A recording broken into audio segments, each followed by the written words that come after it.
Bem, pessoal, então na aula de hoje a gente vai dar fundamentação, né, falar sobre a fundamentação, né, da técnica que a gente falou na última aula, chamada Data Flow Analysis, que é a base das otimizações, de otimização de compiladores, né? Então, Data Flow Analysis é a técnica utilizada para se implementar otimizações de compiladores. E a aula de hoje vai falar por que isso funciona. Basicamente, qual é o fundamento para isso funcionar. Basicamente, né, o que a Data Flow Analysis faz, né, é iterativamente calcular uma determinada informação. Então, o que precisa garantir, a gente garantir para que isso funcione, é que essa função eventualmente termine, né, e termine com algo consistente, certo? Então, em outras palavras, o que a gente está procurando é uma função que calcule, né, sempre uma informação a mais, que haja ganho de informação em relação ao que tinha antes, tá certo? E que eventualmente ela termine, a gente seja capaz de terminar, né? A gente perceba que não há nada mais de novo para ser calculado, tá certo? Então, nada mais de novo está representado aqui por essa constante. Olha, não há mais nada que se fazer. Então, se você aplicar essa função novamente, ela vai se manter, né? O mesmo resultado vai ser computado. Portanto, você pode parar, tá certo?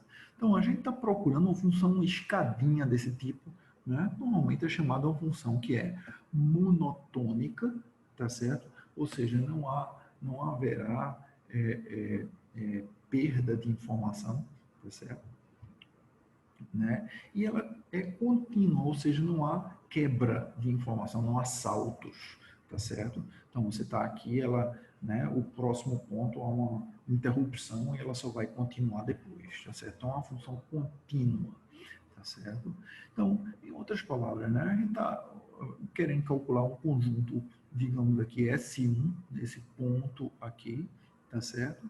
Então, e na próxima iteração, a gente quer calcular um novo conjunto S2 e depois, na próxima iteração, a gente quer calcular um conjunto S3, tá certo? E assim por diante. Então, isso aqui está representado por essa relação aqui, tá certo?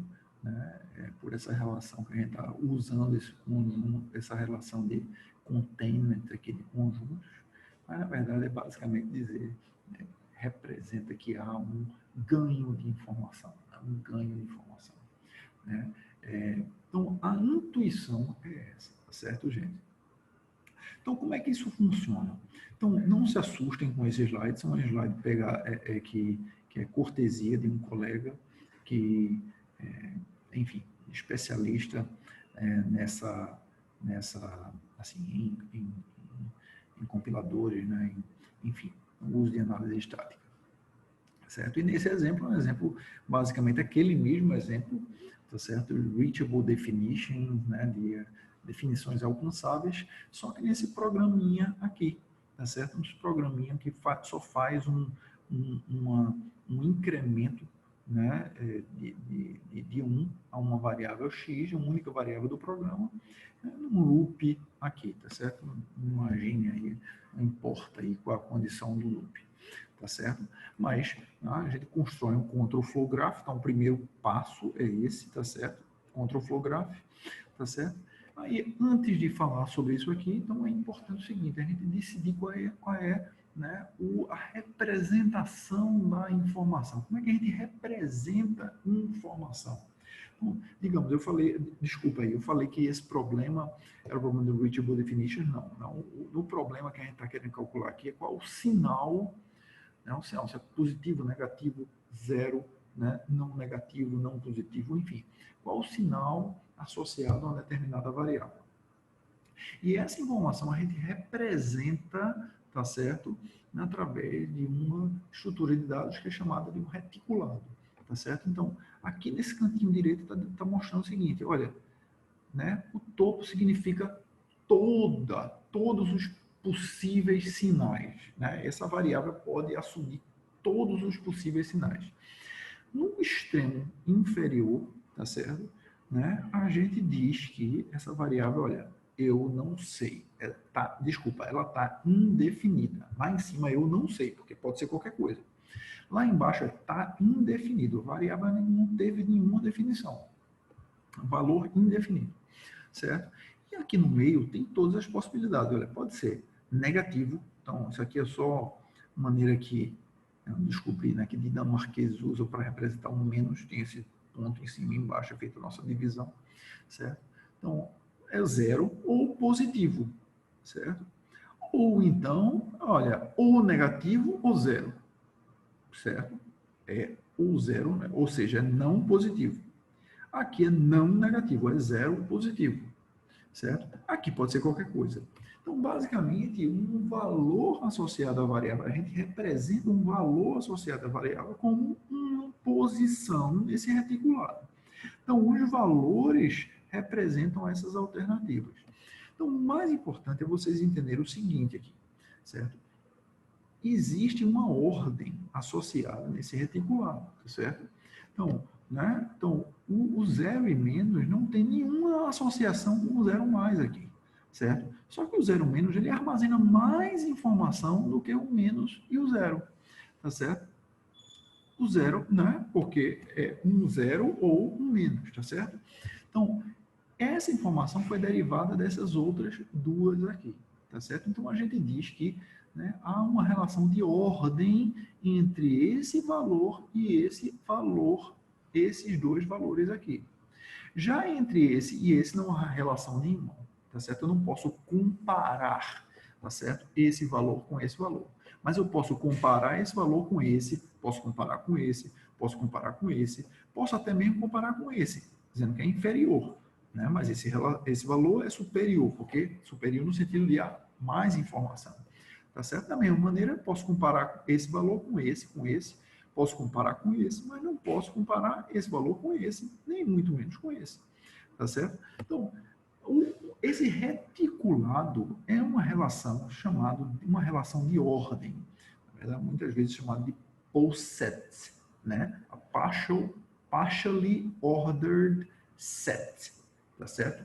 Basicamente é um poset, P-O-set, né? E esse reticulado, ele é usado, os valores que são armazenados no reticulado, né, que um reticulado representa, é utilizado para definir, né, essas análises estáticas, tá certo? Nesse caso aqui, né, você define a análise estática em cima de um boceto. As operações da tua análise estática, né, são realizadas em cima desse processo. Então, eu só vou dar uma intuição aqui, tá certo, gente? Não é para vocês entenderem as minúcias desse slide. Então, a partir desse control flow graph, você vê o quê? Olha, tem um ponto antes e um ponto depois. Lembra que eu falei para vocês, olha, o que é que acontece antes e o que acontece depois. Então, o valor de A é a informação da análise estática nesse ponto. Aqui é o que você armazena na tua análise estática neste ponto do programa. Então, este é um ponto que a gente batiza do ponto A do programa, tá certo? O ponto B é aquela linha do código, mas depois de executar esse comando aqui. É o que você tinha em A, né? O efeito que você teve neste conjunto após realizar esse comando aqui. Então, esse aqui é um outro ponto do programa. Ser o outro ponto do programa, deu outro ponto do programa e é o ponto final do programa. Associados a cada um desses pontos do programa, você tem alguma informação, tá certo? Que informação eu represento essa informação através de reticulados, né? E o reticulado, para cada problema que você vai ter um reticulado diferente. Para esse problema o problema de encontrar os sinais associados a cada variável, a gente só tem uma variável para facilitar aqui este nosso caso, certo? A gente tem esse reticulado aqui, tá certo? Enfim, então a partir do programa a gente gerou o control flow graph, cada ponto do programa, né, vai ter um nome associado, né, uma referência associada, certo? Dentro desse control flow graph. Certo? A partir do control flow graph a gente vai definir funções de transferência. Basicamente, são as funções que dizem, olha, o que é que vai acontecer nesse conjunto se você executar este comando, tá certo? Basicamente, a função de transferência define o que é que vai acontecer com o conjunto que vai estar aqui associado a A, tá certo? Se você executar esse comando, como a gente só tem dois comandos aqui, esse comando e esse comando, ele só tem duas funções de transferência. A função de transferência associada a x igual a 0 e a função associada a x igual a 1. Não se preocupe com o que tem aqui, tá certo? Mas basicamente está dizendo o seguinte, olha, o efeito de transferir, né, esse conjunto aqui é simplesmente atribuir conjunto vazio, é isso aqui. Entendeu? Basicamente, porque x é igual a 0 aqui. Então, tá certo? Então, é o valor de 0 que vai prevalecer, né? O sinal 0, tá certo? Enfim, então algo semelhante vai ser feito aqui, tá certo? Não precisa tentar compreender isso aqui agora, tá certo? Mas essa função, ele diz, olha, o que vai acontecer com esse comando se você executar, desculpa, com esse conjunto, tá certo? Com essa informação, se você executar este comando aqui, tá certo? E as funções recursivas dizem o que vai acontecer nas arestas, entendeu, gente? Tá certo? Então, por exemplo, aqui, o que vai chegar aqui em A, tá certo? Aqui, o que é que vai ser transferido de B para C, tá certo? Aqui, o que é que vai acontecer com C, tá certo? Neste ponto aqui, quando você transfere essa informação daqui para cá, tá certo? E aqui, com D, como é que você vai calcular o valor de D nesse ponto aqui, tá certo? Então, o valor de E, como é que você vai calcular o valor de E em função dessa aresta aqui? Aqui, o valor de C vai depender de quem? Olha, vai depender o que é que está vindo daqui, o que é que está vindo daqui. O valor de A aqui vai depender de quem? Do que é que está vindo aqui. O valor de B vai depender de quê? Certo? Então, é basicamente a função de transferência aqui, certo? Que define o que é que vai chegar daqui para cá. E o valor de C aqui, olha, vai depender, né, do que tiver em B diretamente aqui, né, e do que, né, vier daqui, desse ponto de programa que está definido, né, está associado a variável, digamos, a D, tá certo? E o valor de D é basicamente a função de transferência que está definido, que a gente definiu antes aqui. E o valor de E, né, é basicamente o valor de D, né, que veio daqui para cá. Então, tudo isso aqui está definido nessas equações aqui, tá certo? A partir dessas equações, a gente pode definir uma única função, tá certo? Uma única função, que é essa função T, tá certo? Que basicamente é a aplicação dessas equações recursivas aqui, dessas funções recursivas aqui, certo?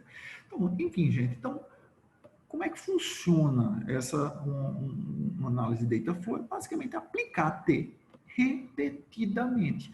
E T garantidamente vai funcionar se a gente garante que ela é uma função, né, monotônica e contínua. E é mais fácil provar essas propriedades de monotonicidade e continuidade, né, se você opera sobre reticulados, tá certo? Basicamente é isso, tá certo? E a gente está operando sobre esses reticulados aqui, tá bom? Então, eventualmente, a função vai encontrar um ponto fixo, ou seja, a gente aplicando o T novamente, não vai ter efeito nenhum para a execução, a gente chegou, né, a informação que a gente queria. Nesse caso, a gente descobriu que nesse ponto do programa, tá certo, né, não tem nenhuma definição associada. Neste ponto do programa, eu não quero nem saber aqui, porque, né, eu só estou aplicando o T, desculpa. Só estou aplicando o T, né, e a gente descobriu, olha, então, nesse ponto do programa, o que a gente vai ter é esse valor aqui. Nesse ponto do programa, o que a gente vai ter associado a variável x vai ser zero, sempre vai ser zero, tá certo? Nesse ponto do programa, ou vai ser zero, ou vai ser mais, ou vai ser não negativo. Então, neste ponto do programa, vai ser sempre positivo, categoricamente, é provadamente positivo, tá certo? Ou seja, vai ser esse ponto do programa, esse valor aqui do reticulado, tá certo? E aqui também. Ou seja, a gente pode provar com isso que, né, no final, o valor associado, né, à variável x vai ser positivo, categoricamente, porque a gente aplicou essa análise estática, tá bom? Enfim, gente, tá certo? falar um pouquinho agora desses conceitos, né? Falso positivo e falso negativo, que está muito atrelado, amarrado à análise estática. Então, vamos imaginar o seguinte, tá certo? Conjunto de observações, né? O é o conjunto resultado reportado pela tua análise estática, tá certo? E R é o conjunto verdade. Se a gente fosse capaz sempre olhar ali manualmente, identificar o que é verdade ou não, tá certo? Né? É a verdade, tá certo? É o conjunto real, certo? Então, se a gente tivesse uma bola mágica ou tivesse a capacidade do ser humano analisar ali, manualmente identificar o que é que está acontecendo para cada um, para cada situação, certo? É o que representa esse conjunto R, tá certo? Então, quando os elementos que estão em O, mas não estão em R, são chamados de falso positivos. É o que a análise estática reporta, mas que está errado, tá certo? É chamado de falso positivo, tá certo? Uma informação errada que ele calcula, tá certo? Ele diz que é alguma coisa, na verdade não é. Então, se a tua análise estática reportasse e procurasse por erros, são erros que não são erros, tá certo? Não são verdades. Se fosse, por exemplo, um teste médico, tá certo? Um teste, né? Sei lá, um exame do Covid, entendeu? Né? Então, um alarme falso, um falso positivo, é um caso que o teste diz que você tem Covid, quando na verdade não é Covid. Entendeu? Se você tivesse a capacidade de fazer um exame mais minucioso, entendeu? Ou tivesse uma bola de cristal para dizer se aquilo ali é Covid ou não, aquilo ali, né, seria descoberto que foi um resultado errôneo que o teste realizou, tá certo? Do mesmo jeito, se tua análise estática reportar alguma coisa, pode, se não tiver em R, é um caso de falso positivo. Tá certo? Da mesma maneira, os casos que estão, né, em R, mas que tua análise estática não foi capaz de reportar, ou seja, tua, né, não está em O. Então, tua análise estática não reportou, mas estavam em R. Então, novamente, no caso de bugs do teu programa, erros no código, tá certo? Né? São casos onde tua análise estática deixou escapar aquelas situações de erro, tá certo? Ela não reportou. Ruim, né? A mesma coisa, o exame de Covid, né? Tu fez o teste, disse que tu estava bom, não tinha problema nenhum, tá? Quando na verdade tu tinha, né? E acabou contaminando um monte de gente.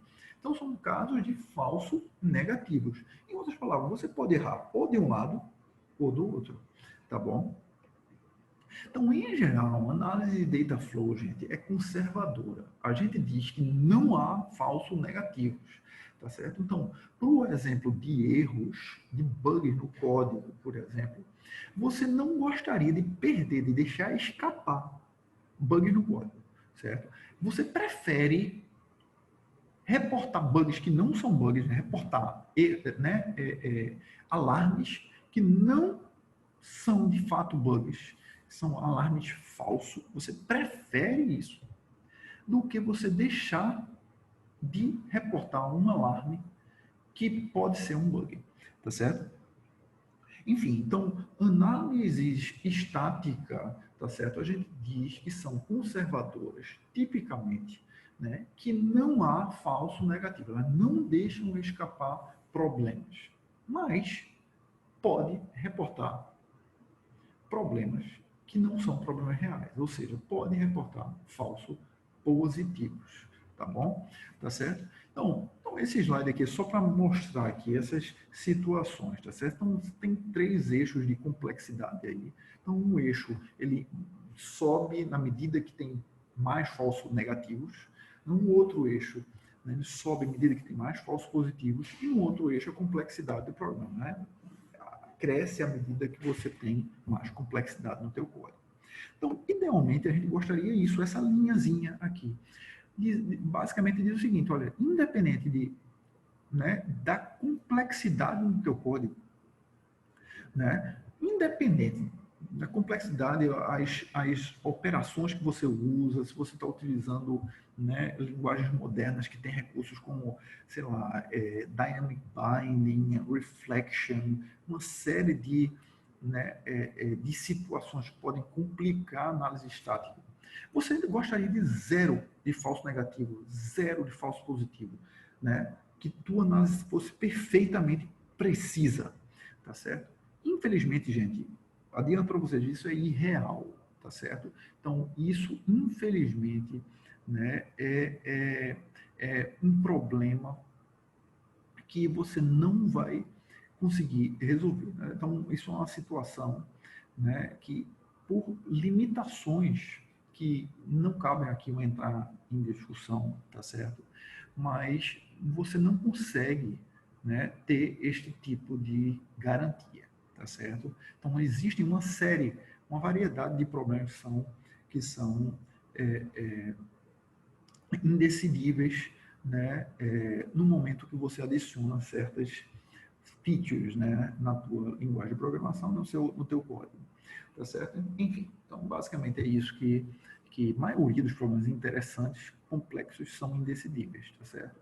Você adiciona todos esses recursos aí, você não vai conseguir ter essa garantia. Então, normalmente, tá certo? Então, você pode ter essa situação aqui, né? Que é o que eu falei para vocês, né? Então, análises são conservadoras, né? Então, você navega por esse eixo, tá certo? Então, o teu programa pode ter mais complexidade, tá certo? Né? Mas ele tem zero de falsos negativos, tá certo? Pode ter falsos positivos. Então, o teu objetivo aqui é minimizar, tá certo? Os falsos positivos à medida que você adiciona mais complexidade no teu código. Tá certo? Uma outra possibilidade é essa aqui. Então você tem uma análise que é normalmente chamada de completa, tá certo? Sem falsos positivos, tá certo? Mas ela vai ter falsos negativos. Então, por exemplo, isso poderia ser útil, não, por exemplo, se você tivesse para encontrar bug. Então, o pessoal do Facebook, por exemplo, tá explorando esse eixo aí, tá certo, gente? Tá bom? Né? Em resumo, gente, é preciso aproximar resultados, tá certo? Fazer aproximações, você ter perda, tanto no sentido de admitir falsos positivos ou admitir falso, né, negativos. Né? Tipicamente, para análise estática, o que se é feito é admitir falso, tá certo? Positivos, tá bom? Né? Esse aí é o cenário mais comum, como eu tinha falado para vocês. Tá bom, gente? Então, se vocês tiverem interesses em ver como é que isso aí funciona, então aqui tem um site, tá certo? De uma ferramenta interessante para Java, vocês podem explorar isso aí e escrever até mesmo as análises estáticas de vocês.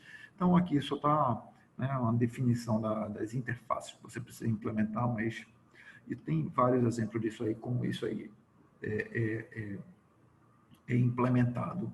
Tá bom, gente? Enfim, então a gente fica por aqui hoje, tá certo? Eu espero que vocês tenham tido uma boa noção de como é que funciona a análise estática, na data flow, como isso aí pode ser implementado, tá certo?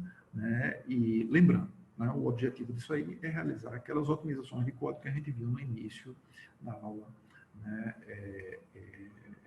Sobre otimização, né? Então, por essa propagação de constante, tá certo? Né? Redução de força, tá certo? E várias outras, tá certo? Né? Movimentação de invariante loop, tá bom? Enfim, gente, a gente conclui por hoje, tá bom?